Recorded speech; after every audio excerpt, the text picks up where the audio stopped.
2019 లోక్సభ ఎన్నికల్లో బీహార్లోని 40 లోక్సభ స్థానాల్లోనూ ఎన్డీఏ 39 స్థానాలు కైవసం చేసుకుంది.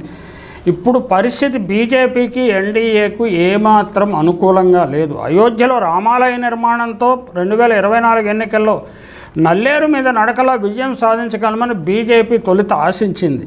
అయితే మొదటి 2-3 దశల్లో పోలింగ్ జరిగిన తర్వాత వారిలో ఈ ఆశలు ఆవిరైపోతున్నాయి. లేకపోతే మోడీ ప్రభంజనం బలంగా పనిచేస్తుందని అంచనా వేసింది. ఆ అంచనా కూడా సరికాదని తేలిపోయింది. అయితే క్షేత్రస్థాయిలో ఇవి రెండు ఏమాత్రం పనిచేయని వాతావరణం నెలకొంది. బీజేపీ ఓటర్లు మాత్రం రామాలయ నిర్మాణం పట్ల అనురక్తితో ఓటు వేయవచ్చు. అయితే లాలూ ప్రసాద్ కుమారుడు బీహార్ మాజీ ముఖ్యమంత్రి తేజస్వి యాదవ్ ముఖ్యమంత్రి నితీష్ కుమార్పై ఒత్తిడి చేసి కులగణన చేపట్టేలా పావులు కదపడం యువతీ యువకులను బాగా ఆకర్షిస్తున్నది. ప్రస్తుతం ఆయన ఉప ముఖ్యమంత్రిగా లేరు. నితీష్ కుమార్ బీజేపీతో కలిసి మళ్ళీ అధికారంలో కొనసాగుతున్నాడు. కులగణన వల్ల అన్ని సామాజిక వర్గాలకు సమన్యాయం జరుగుతుందన్న ఆశ వివిధ వర్గాల్లో ఉంది. జనాభా నిష్పత్తిని బట్టి న్యాయం అనేది వారి ఆశ. బీహార్లో బ్రాహ్మణులు, భూమిహారులు, రాజపుత్రులు జనాభాలో 16% వరకు ఉంటారు. వారు అన్ని రంగాలలోనూ ఆధిపత్యం కలిగి ఉన్నారు. ఒక్క ముస్లింలే 20% వరకు ఉన్న జిల్లాల్లో ప్రతిపక్షం చాలా బలంగా కనిపిస్తున్నది. అంటే బీజేపీ ఎన్డీఏ కూటమికి పరిస్థితులు చాలా జిల్లాల్లో ముస్లింలు 20% పైగా ఉన్న జిల్లాల్లో అనుకూలంగా లేదు. బీజేపీ అగ్రవర్ణ ముద్రను తొలగించుకోవాలంటే వెనుకబడిన తరగతులకు ఏదో ఒకటి చేయాల్సి ఉంటుంది. మోడీ హవా తగ్గినంత మాత్రాన నిరాశ చెందాల్సిన అవసరం లేదు.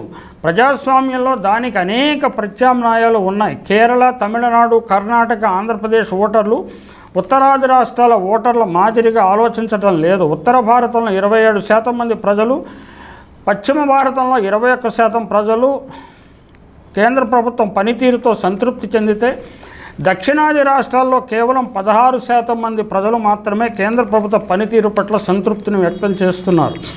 2024 ఎన్నికల్లో ఉత్తరాది ప్రజల్లో 50% వరకు ప్రజలు బీజేపీ, దాని మిత్రపక్షాలకు ఓటు వేయవచ్చు. అయితే దక్షిణాదిలో 38% మాత్రమే అందుకు సుముఖంగా ఉన్నట్లు పరిశీలనలో తేలుతోంది. దేశ ప్రధాని నరేంద్ర మోడీ, హోంమంత్రి అమిత్ షా 2 తెలుగు రాష్ట్రాలకు వచ్చినప్పుడు, ఇతర రాష్ట్రాలు వెళ్ళినప్పుడు కానీ అవినీతి, మాఫియా రాజ్ అంటూ విమర్శలు చేస్తుంటారు. బీజేపీ పాలనలో ఉన్న ఉత్తరప్రదేశ్లో గత 5 సంవత్సరాల్లోనూ అవినీతి బాగా పెరిగిందని 55% ప్రజలు భావిస్తున్నారు. ఇది శాస్త్రీయ సర్వేల్లో తేలిన అంశం. బీజేపీ తన ఇంటిని చక్కబెట్టుకోకుండా ప్రాంతీయ పార్టీల మీద దాడి చేయడం హాస్యాస్పదంగా ఉన్నది.